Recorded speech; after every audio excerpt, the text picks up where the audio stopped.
ఎవరు బామ్మగారు? అదే ఇందాక మీ బావ ఈ అమ్మాయిని తిడుతుంటే మధ్యలో కలుగజేసుకొని ఆపాడు కదా, అతను. అబ్బాయి అంటే అలా ఉండాలి. ఓ అవునా బామ్మగారు? అతని పేరు గిరి, మా బావ ఫ్రెండ్. అంత మంచి అబ్బాయితో సావాసం చేస్తున్నా గాని మీ బావ ఇంత కఠినంగా ఉన్నాడేంటమ్మా? ఆ గిరి అనే అబ్బాయిని ఎవరు పెళ్లి చేసుకుంటారో గాని జీవితాంతం సుఖ సంతోషాలతో హాయిగా ఉంటారు. ఆ అబ్బాయిని చూస్తేనే తెలిసిపోతుంది. నా అనుభవంలో ఎంతమందిని చూడలేదు, ఎన్ని పెళ్లిళ్లు చేయలేదు. పెద్దదాన్ని కనుక ఈ ఇంట్లో నాకు ఆశ్రయం ఇచ్చారు కనుక నాదో సలహా అమ్మా. నీకు మీ బావ కన్నా ఆ అబ్బాయే సరైన జోడీ అనిపిస్తోంది. ఏదో నాకు అనిపించింది. మనసులో ఏది దాచుకునే తత్వం కాదు కాబట్టి నువ్వు సుఖపడాలని చెప్తున్నానంతే. ఆలోచించుకోమ్మా.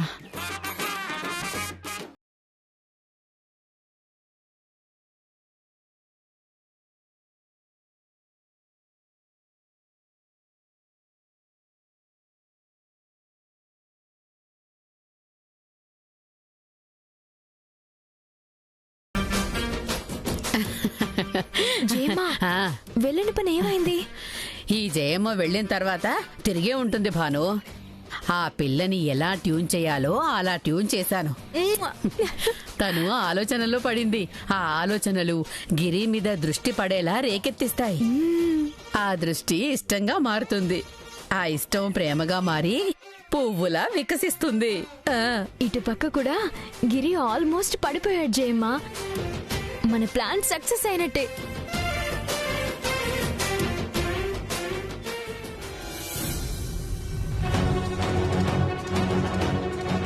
జయమ్మా, మనం నందినిని గిరిని ప్రేమలో పడేసే ప్లాన్ లో పడి ఈ డూప్లికేట్ గాడిని వదిలేశాం. వాడికి ఇంకా టైం ఉంది కదా భాను, తర్వాత చూసుకుందాంలే. ఈ లోపు ఒక చిన్న జర్కిస్తాను, చూస్తూ ఉండండి జయమ్మా. చూడండి జయమ్మా, ఇప్పుడు నా భర్తని అని ఇంట్లోకి వచ్చాడు కదా, వాడు నా భర్త కాదు అని ప్రూవ్ చేసే దారి దొరికింది. అదెలా టీచర్ అమ్మా? నా భర్తకి వీపు మీద పెద్ద మచ్చుంటుంది. ఓ, ఇప్పుడు ఈ డూప్లికేట్ గాడికి ఖచ్చితంగా ఆ మచ్చ ఉండదు కాబట్టి పార్వతమ్మ గారి ముందు వాడికి ఆ మచ్చ ఉందో లేదో చెక్ చేయించి వాడిని ఇంట్లో నుంచి గెంటేయిస్తాను. మరి ఈ మాట ముందే చెప్పొచ్చు కదా టీచర్ అమ్మా. ఆ రోజే ఆ అబ్బాయి చొక్కా విప్పి అందరి ముందు వీపు మీద మచ్చుందో లేదో చూసి అప్పుడే బయటికి పంపించేవాళ్ళం కదా. అవును జయమ్మా, కంగారులో అప్పుడు గుర్తు రాలేదు. ఇప్పటికైనా మునిగిపోయిందేముంది. ఈరోజు పార్వతమ్మ గారి ముందే పిలిపించి వాడి చొక్కా విప్పిస్తాను. వాడికి ఎలాగూ మచ్చి ఉండదు కాబట్టి ఆ పార్వతమ్మ గారు నన్ను మోసం చేయడానికి వచ్చినందుకు వాడిని తుపాకీతో కాల్చి అవతల పాడేస్తారు. అలాగే కానీ టీచర్ అమ్మా, ఆ వచ్చినవాడు నిజంగా నీ భర్త కాకపోతే ఆ పెద్దవాడు మాత్రం ఊరుకుంటుందా? ఈవిడ గురించి నేను చాలానే విన్నాను. ఏ చిన్న తప్పు చేసినా అస్సలు సహించదట.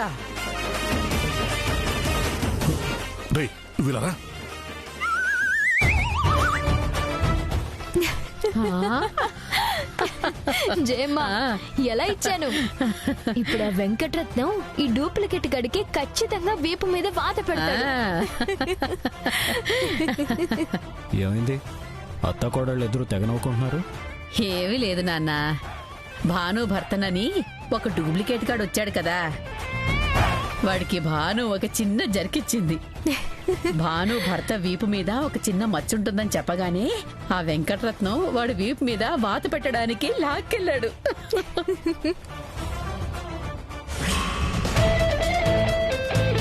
అదేంటి సార్, వాళ్ళంత పెద్ద ట్విస్ట్ ఇచ్చారు? ఆ టీచర్ ఒరిజినల్ మొగుడికి వీపు పైన పెద్ద మచ్చ ఉంటుందా? ఆధార్ కార్డు మీద ఫోటోనో పేరో అయితే మ్యాచ్ చేయగలం కానీ ఈ మచ్చ ఎక్కడి నుంచి తీయగలం సార్? ఇప్పుడు పుసుకున్న వాళ్ళు వచ్చి మచ్చ చూపించమంటే మన పరిస్థితి ఏంటి? నేను దాని గురించి ఆలోచిస్తున్నాను. సార్, ఒకవేళ నేనే ఆ టీచర్ అమ్మ మొగుడిని కాదు అని వాళ్ళు కనిపెడితే నా పరిస్థితి ఏంటి? మా పెద్దమ్మ తుపాకీ తీసుకుని నిన్ను కాల్చి పడేస్తుంది. అదేంటి సార్, నాకు కావాల్సినంత డబ్బిస్తా అని ఆశ పెట్టి తీసుకొచ్చి ఆ పెద్దవిడి చేతిలో నా ప్రాణాలు తీయాలని ప్లాన్ చేశారా? నేనన్నది నువ్వే ఆ టీచరమ్మ భర్తవి కాదు అని తెలిస్తే అలా జరుగుతుంది అని చెప్పాను. కానీ మనం అలా తెలియనివ్వం కదా. అదేలా సార్? నా వీపు మీద మచ్చలేదు కదా. ఏది, నువ్వు ఒకసారి షర్ట్ ఇప్పు. ఊరుకోండి సార్, మీరు మరీను. వాళ్ళేదో చెప్పారని నా వీపు మీద మచ్చ ఎక్కడి నుంచి వస్తుంది? నువ్వు ఇప్పు చెప్తా.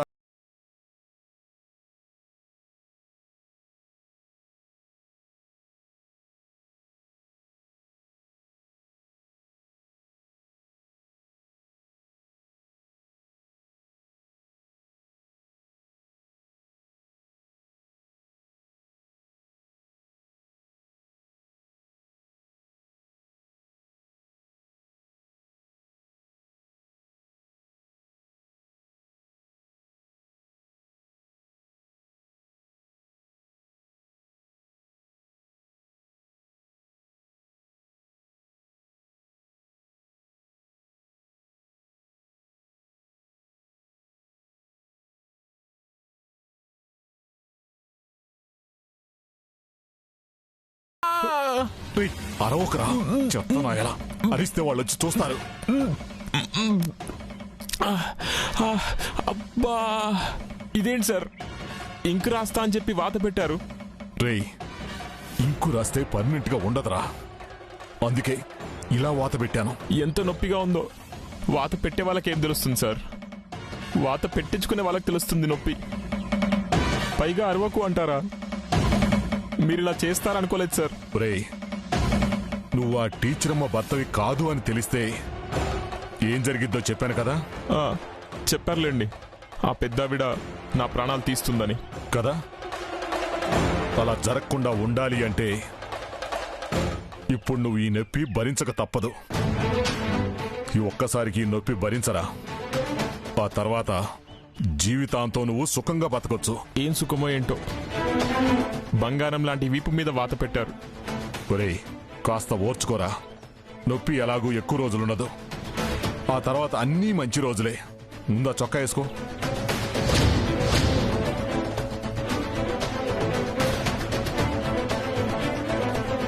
ఇప్పుడు వాళ్ళు ఎలా తప్పించుకుంటారో చూద్దాం.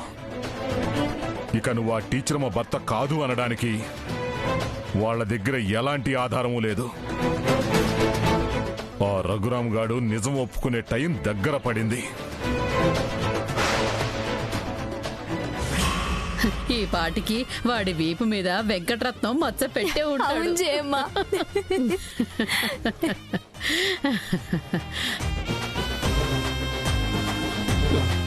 పదరా. వస్తున్నా, రాకండి, ఆగండి. ఏంటి టీచర్ మీరు అనేది? మీ ఆయన వీపు మీద మచ్చ ఉందా?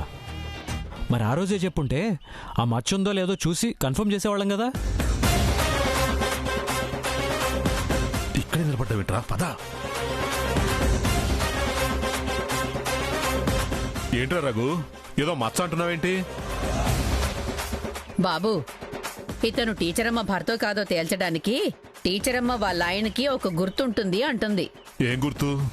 ఈప్ మీద మచ్చే కదా, వీడికి ఉంది.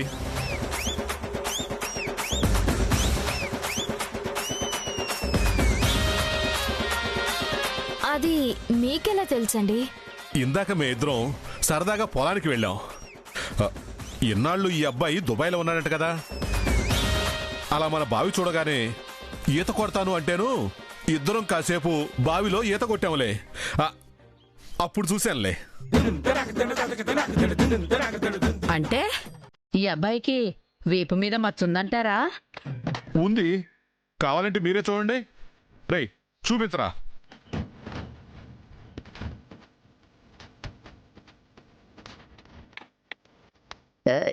ఇది నిజమైన మచ్చేనా? నిజమైన మచ్చేనండి. నాకెందుకో డౌట్ కొడుతోందే. అమ్మా!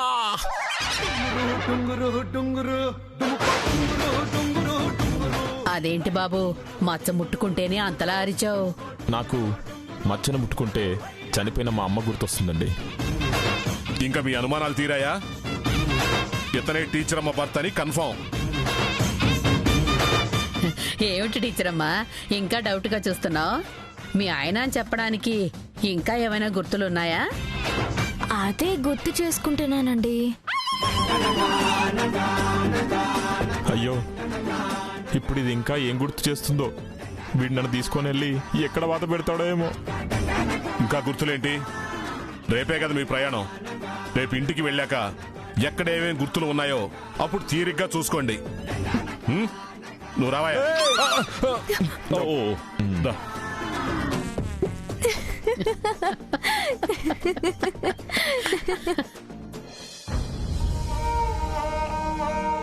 రఘు, రఘు. ఆ, ఏంట్రా చాలా సంతోషంగా ఉన్నట్టున్నావు? అవునరా, నేను కొత్త ఫోన్ కొన్నా. ఓ, కంగ్రాట్స్ రా.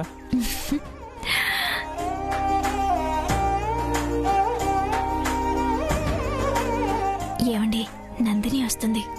మీరు హిట్లర్లా మారిపోయి తన మీద అరవండి. వాళ్ళిద్దరూ కనెక్ట్ అవుతారు. నందిని, నందిని, ఏంటి బావా? నీకు అసలు బుద్ధుందా? ఇప్పుడు నేనేం చేశాను బావా? చేసిందంతా చేసి ఇప్పుడు ఏం చేశాను అంటావేంటి? అదేంటి బావా, కారణం లేకుండానే తిడుతున్నావు? ఏమన్నావు? కారణం లేకుండా తిడుతున్నానా? అంటే నేను షార్ట్ టెంపర్ గార్డ్లా కనిపిస్తున్నానా? ఒకసారి అటు చూడు. అదేంటి? ఫ్యానా? అది నాకు తెలుసు, కానీ అక్కడ ఎవరైనా కూర్చున్నారా? ఎవరు కూర్చొని చూడదు. ఫ్యాన్ ఎందుకేసావు? అది ఆపాలని తెలీదా?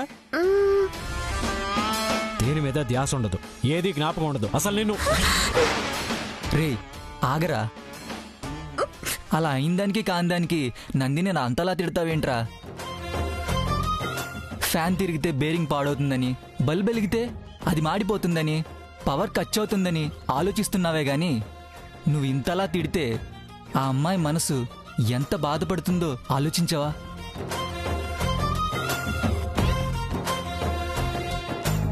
రేయ్, నీకు తెలీదురా. చిన్న తప్పులైన వదిలేస్తే అవి పెద్ద తప్పులుగా మారతాయి.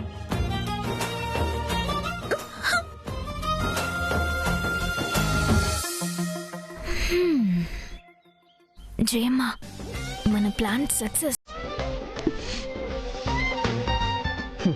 ఏమిటి బాబు, ఆ అమ్మాయి మనసు అంతా గాయపరిచావు. పాపం చూడు ఎలా ఏడుస్తూ వెళ్ళిపోయిందో.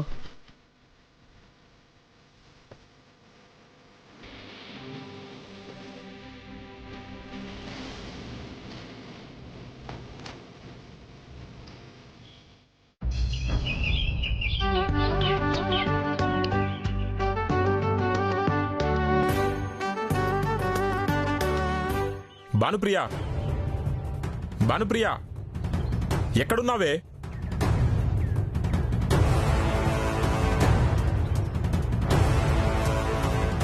ఇంకా నువ్వు బ్యాగ్ సర్దలేదా? ఈరోజు వెళ్దామని చెప్పాను కదా. వెళ్ళి నీ బట్టలు సర్దుకొని రాపో.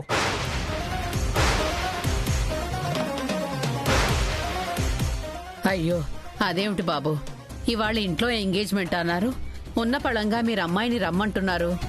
అమ్మా, మా బాధలు మాకే తెలుస్తాయమ్మా. మాకు చాలా ప్రాబ్లమ్స్ ఉన్నాయి. నేను అర్జెంటుగా వెళ్ళాలి. ఇంకా నిలబడి చోద్యం చూస్తావేంటి? వెళ్ళి బట్టలు సర్దుకొని రాపో. నేను రాను. అదేం టీచర్ అలా అంటావు? ఆ రోజు పెద్దమ్మన్నట్లుగానే ఈ బాబు కూడా 2 రోజులు నీకోసం ఇక్కడే ఉన్నాడు. ఇంకా నీ కోపం చల్లారకపోతే ఎలా? వెళ్ళు టీచర్ అమ్మా.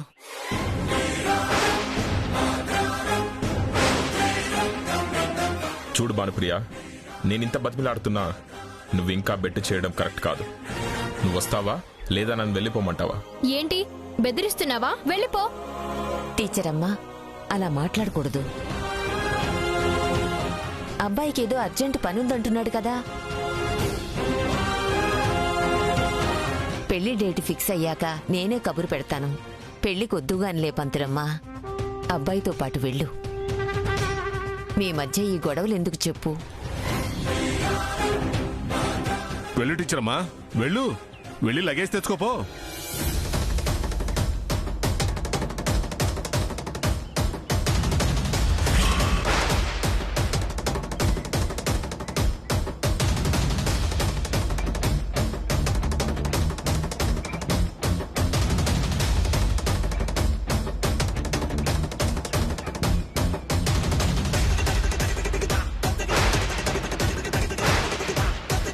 ఏం జరిగినా సరే భాను నా భార్య అన్న నిజాన్ని ఒప్పేసుకుంటాను.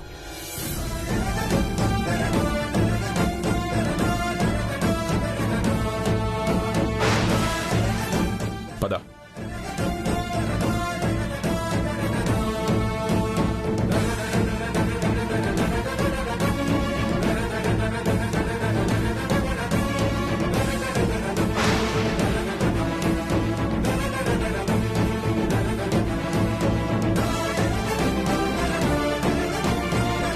ఏం భానుప్రియ, ఇతనేనా నీ మొగుడు?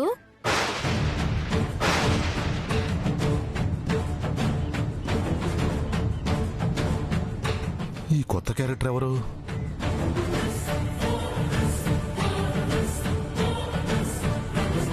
మీరెవరండి? శకుంతల, ఆంధ్ర శకుంతల. మీరు ఆంధ్ర శకుంతలో తెలంగాణ శకుంతల అయితే మాకెందుకు? ఇంతకీ మీరెందుకు వచ్చారో అది చెప్పండి. ఇదిగో వీడి కోసమే. భానుప్రియ, ఈడే కదా నీ మొగుడు?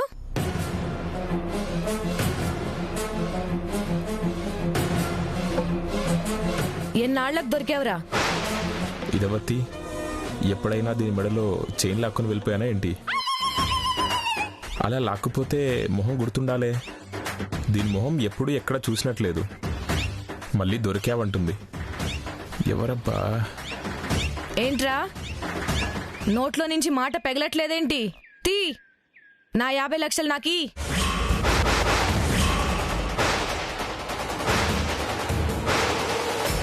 యాభై లక్షలు ఏమిటండి? ఇదిగో ఉందిగా ఈ భానుప్రియ టీచరు. ఈమెకు అవసరం ఉండి నా దగ్గర 50 లక్షలు అప్పు చేసింది. ఇదిగోండి ప్రామిసరీ నోటు.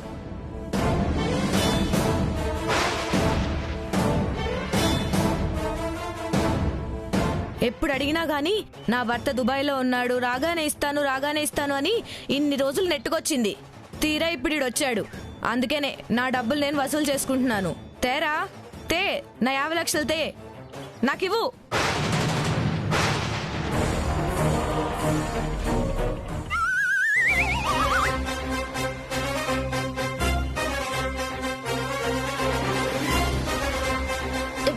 ఇవ్వండి, ఆవిడ అడుగుతున్నారు కదా. 50 లక్షలా? 50 లక్షలు నా దగ్గర ఎక్కడివి? అయినా ఆ అప్పు నేను చేయలేదు. ఆ అప్పుకి నాకే సంబంధం లేదు. ఏంట్రా, నువ్వు చేయకపోతేనే? నీ పెళ్ళాం చేసినప్పే కదా. నీ పెళ్ళాం చేసినప్పు తీర్చాల్సిన బాధ్యత నీకుంది కదా. అదేంటండి, ఆవిడ అప్పు చేస్తే ఇతను తీర్చడం ఏంటి? మీ ఆవిడ కిరాణా షాప్ లో అప్పు చేస్తే మీరు కట్టరా? కడతాము. ఏదో 10వ పరకంటే కడతాం గాని ఏకంగా 50 లక్షలంటే ఎలా కడతారు? అది అవసరాన్ని బట్టి తీసుకుంటారండి. అందుకే ఆవిడ అప్పు ఇతను కట్టాల్సిందే. తీరా, నా 50 లక్షలు తీ. నా దగ్గర లేవు. ఈ రోజు నా 50 లక్షలు ఇచ్చావా సరే సరి, లేదంటే నిన్ను తీసుకెళ్లి నా పశువుల పాకలో పాలేరుగా పెడతాను. టీచరమ్మా, నువ్వు ఆవిడ దగ్గర అప్పు చేశావా? అవునమ్మగారు, ఆవిడకి 50 లక్షలు ఇవ్వాలి. ఆయన వచ్చాక తీరుద్దాం అనుకున్నాను. ఈయన వచ్చేసరిగా తీర్చేస్తానండి. ఏమండి, ఆ 50 లక్షలు ఇవ్వండి. నా దగ్గర అంత డబ్బు ఎక్కడిది? నాన్న రఘు, ఆ డబ్బేదో ఇచ్చి టీచరమ్మ సమస్య పరిష్కరించు నాన్నా. అదే నానమ్మా, సాయానికి కూడా ఒక అద్దంటూ ఉంటుంది. ఏదో 4 రోజులు టీచర్ అమ్మ మన పిల్లలకి పాఠాలు చెప్పినంత మాత్రాన ఏకంగా 50 లక్షలు ఎలా ఇస్తాం? 10వ పరకో అంటే ఆవిడ మంచితనానికి మనం కానుగ్గా ఇచ్చినట్టు అవుతుంది. కానీ ఇలా 50 లక్షలు ఒకటి నానమ్మా. రేయ్, నా డబ్బులు నాకు ఇస్తావా లేదా? లేవండి, నా దగ్గర డబ్బులు లేవు. లేవారా? లేవా? ఇట్రా ఇట్రా. అబ్బా అబ్బా, కొట్టకండి కొట్టకండి అమ్మా. చెప్పరా, చెప్పు. నా డబ్బులు నాకు ఇచ్చాకే నిన్ను వదిలేది, లేకపోతే నిన్ను తీసుకెళ్లి నా కొట్టంలో కట్టేసి నీ కిడ్నీలు తీసి అమ్మేస్తాను. నిన్ను జీవితాంతం నా దగ్గరే పాలేరుగా పెట్టుకుంటాను.